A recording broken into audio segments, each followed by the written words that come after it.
今天你好不好？毛毛兄弟，大好兄弟，哪里巴黎，哪里北京，哪都要快快去。中国法国朋友要为钱快递，我是你呢，但是好都不一样。Mon cher Adrien, à l'écoute de l'épisode précédent, tu t'es peut-être demandé « Mais pourquoi saint Thomas nous met-il dès maintenant sous les yeux des concepts métaphysiques que nous n'avons pas encore prouvés et auxquels finalement nous ne comprenons pas grand-chose ?» C'est que saint Thomas, comme Aristote, sait très bien que nous préférons un savoir modeste, même à caractère discutable et probable, sur des réalités nobles et élevées, plutôt que des connaissances abondantes et certaines sur des sujets triviaux. Il sait également que nous connaissons d'abord les choses de manière confuse, avant de les connaître clairement.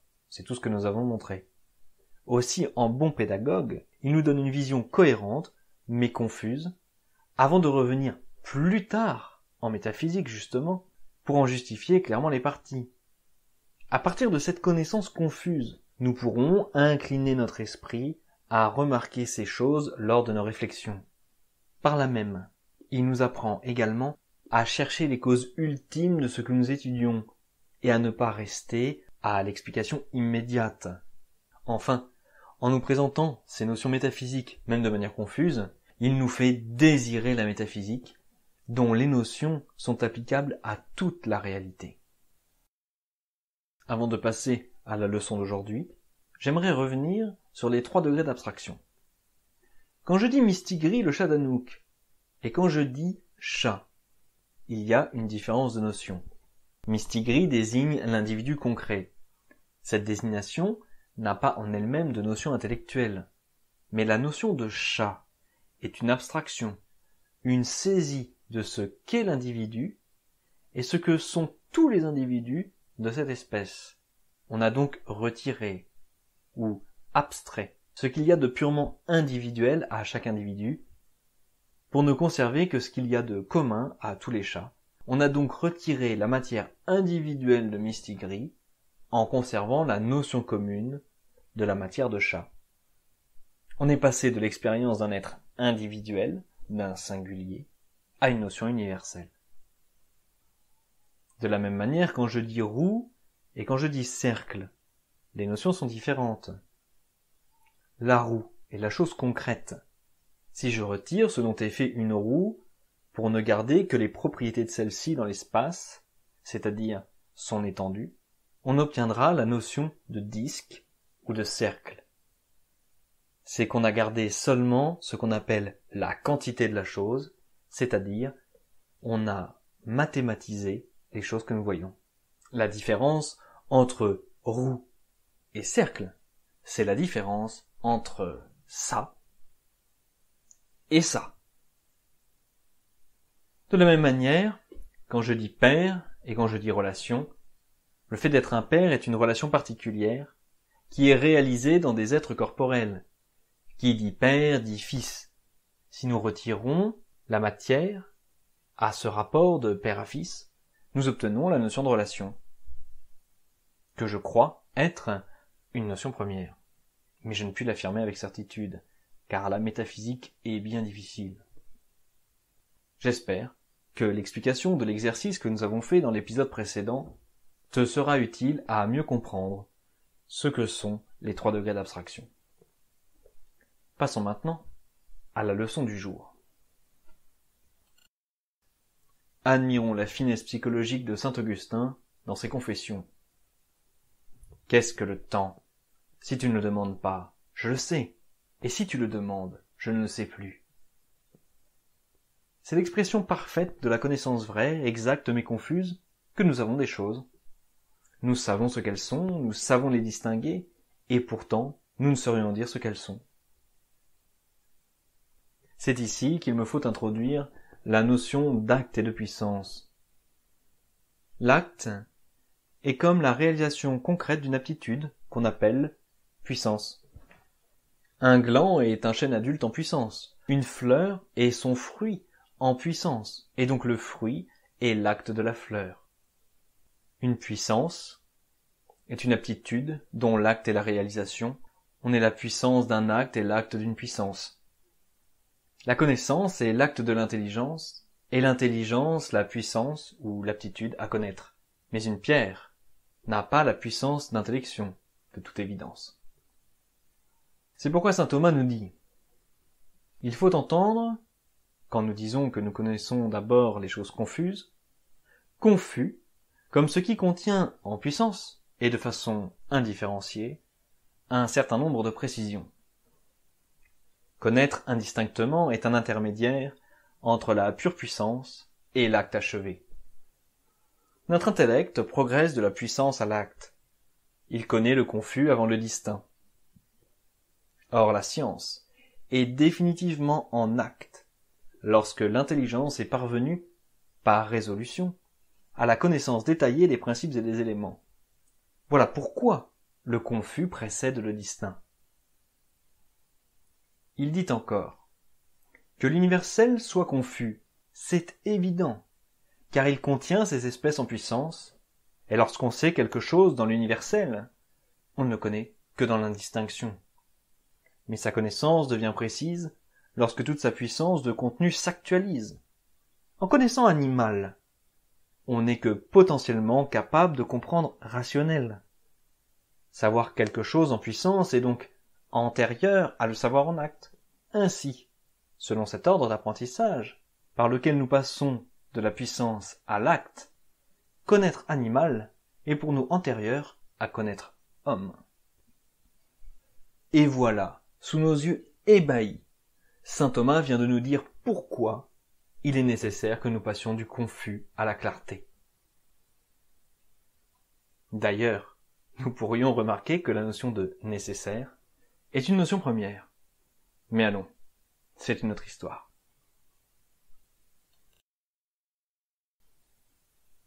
Ce discours de saint Thomas nous pousse à nous interroger, en philosophes que nous sommes, mais qu'est-ce donc qu'un universel ? Et je te propose pour cela de commencer par un jeu. Imagine une boîte, et je te demande, qu'y a-t-il à l'intérieur ? Tu la prends dans tes mains, tu la touches, et ce n'est pas très lourd. Ça gratte. C'est donc un animal. Ça couine. C'est un rongeur. J'ouvre, et par ma vue, je vois, c'est une musaraigne. Ici, lorsque nous avons envisagé animal, animal était un tout de possibilités. L'universel est un concept logique. C'est l'idée dans la raison. C'est comme une collection de tous les individus possibles. Mais il y a une autre façon de considérer l'universel. Maintenant, si je te dis simplement animal, ou si je dis à un vétérinaire animal, ce n'est plus un tout de possibilités qui apparaît dans son esprit, mais c'est la quiddité, c'est-à-dire l'essence, ce qu'est un animal, sa définition, si l'on veut. L'animal, c'est ce qu'en latin on appelle un quid quoderat esse, c'est-à-dire ce qui fait qu'une chose est ce qu'elle est.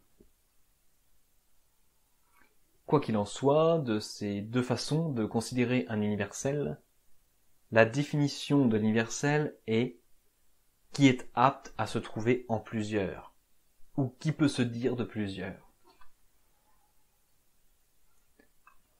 Aristote le dit ainsi dans son livre de l'interprétation. « J'appelle universel ce dont la nature est d'être affirmé de plusieurs sujets, et j'appelle singulier ce qui ne le peut pas être affirmé de plusieurs. » Par exemple, homme est un terme universel, mais kalias est un terme individuel.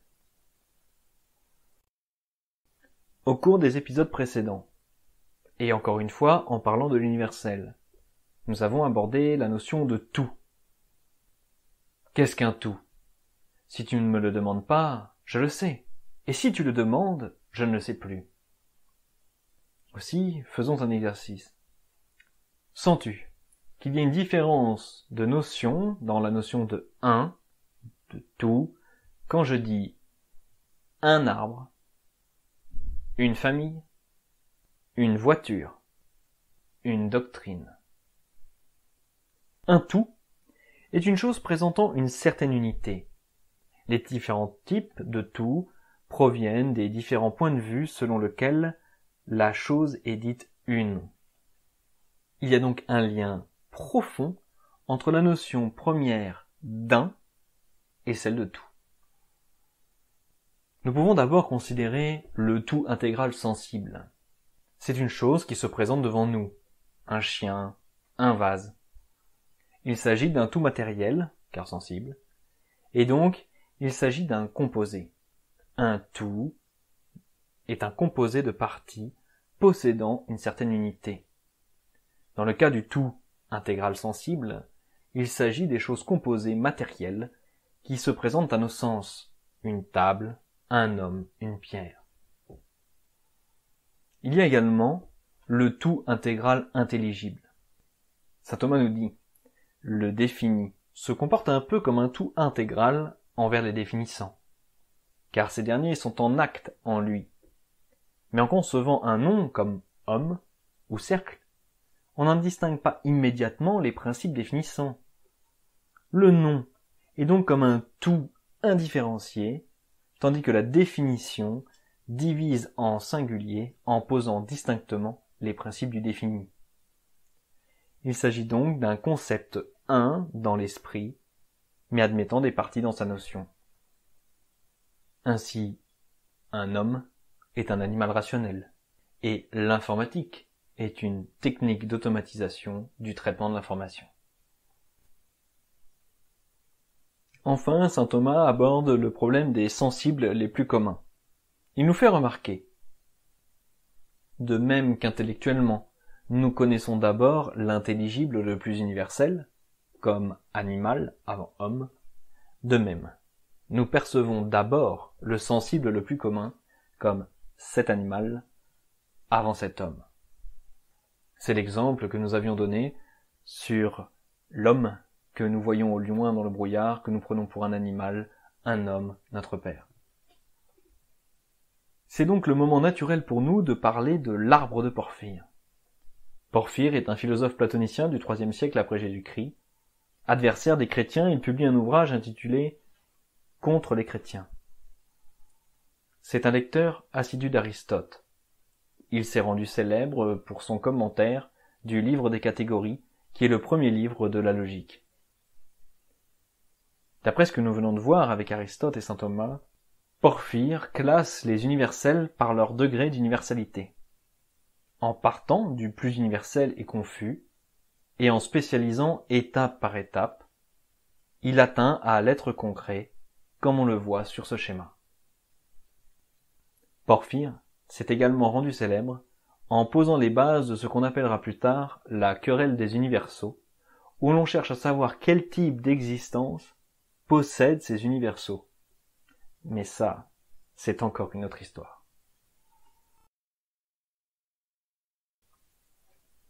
Et voilà, mon cher Adrien, nous en avons fini de commencer.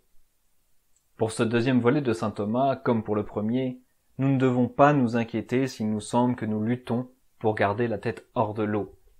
Nous avons montré pourquoi il est bon qu'il en soit ainsi. Mais de cette introduction, j'aimerais tirer avec toi 2 conséquences pratiques.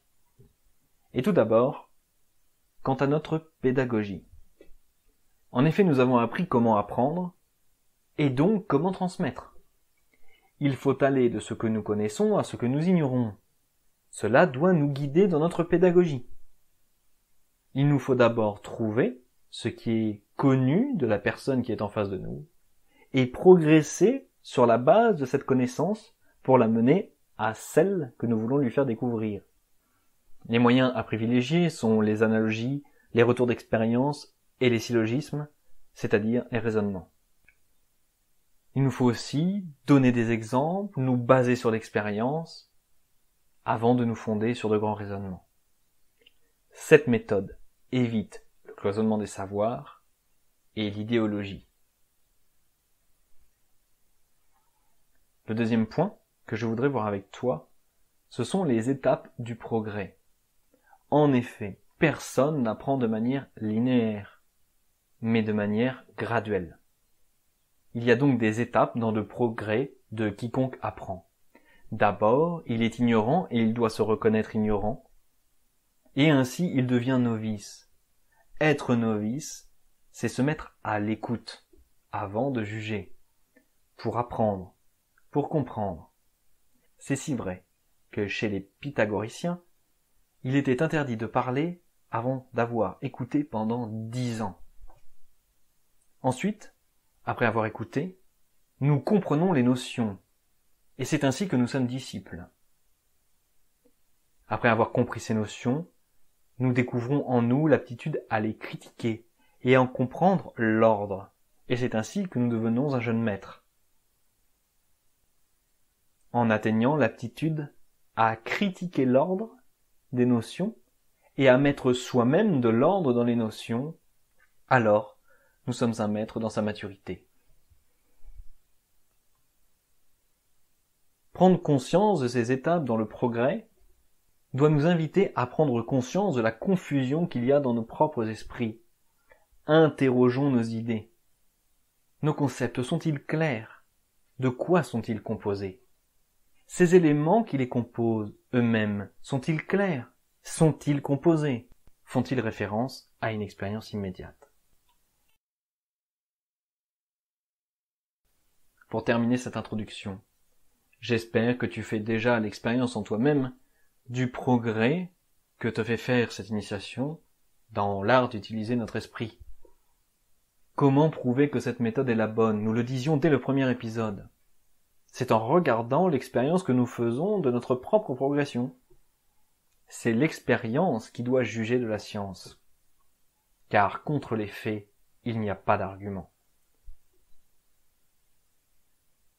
Pour terminer cette introduction, je t'invite donc, si tu le souhaites, à lire la première leçon de saint Thomas, celle que nous avons étudiée ensemble, directement dans le texte. Tu découvriras des informations complémentaires et peut-être aussi une certaine joie à en comprendre certains paragraphes. Le document, dont je mets le lien en description, possède lui-même une introduction de Guy Laporte, excellente introduction que je te recommande, sans aucune obligation évidemment.